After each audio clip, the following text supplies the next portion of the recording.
Hey, this is Robin Coates. I'm a peace coach at peacewithfood.com. Have you ever been to Alcatraz? I went to Alcatraz on my first visit to San Francisco. It was a year after I got married. And, when I went to San Francisco, had I, had a list of my top 4 or 5 things that I wanted to do, Alcatraz would not have been on that list. My list would have included things such as seeing the Golden Gate Bridge, riding a streetcar, seeing those iconic row houses, seeing Lombard Street. Those would have been the things at the top of my list. But I went with my husband and some friends of ours, and they all wanted to go see Alcatraz, so I said, sure, I went. But when I left San Francisco, the thing that had the most impact on me was Alcatraz. And here's why.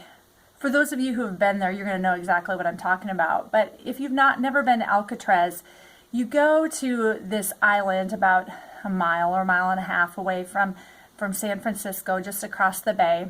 And it's just on this real stark, rocky island, that's surrounded by a cliff.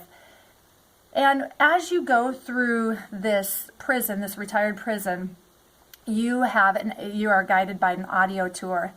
And it's just real kind of eerie, I guess I would say, because you hear the recordings, you hear the stories of the warrants who were there and of former prisoners, and they would tell you, these infamous criminals who had lived in this or who were housed in this cell or that cell. And it was just, it was eerie. But the thing that made the biggest impact to me is when we walked out in what they called the yard. The yard is a place what I kind of call like recess. For those who had good behavior, they had the opportunity to go out into the yard and play games, baseball or, whatever, basketball. I don't know everything that they had. But so it was their recreation time. When you walk out of the prison, basically the way the yard was set up is there were these cement bleachers that you could sit on, and then below the bleachers was the yard, and then surrounding the yard was this cement wall.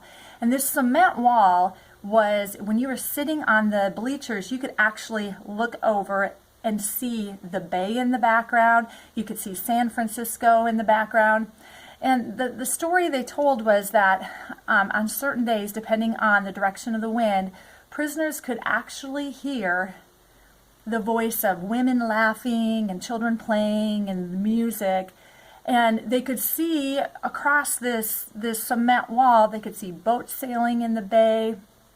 And it reminded me so much of my life. My life, I had felt like I was in this prison. For me, my struggle for much of my adult life was overeating. I had a struggle with an addiction to food. And I always felt like I was on the inside looking out, and I could see my life, and I could hear my life. I could see my family, my friends, but I never could get out to where they were. I'm not the only one who has an Alcatraz. At some point in our life, we all face an Alcatraz. Maybe it's a lack of money or a lack of education. Maybe it's the past.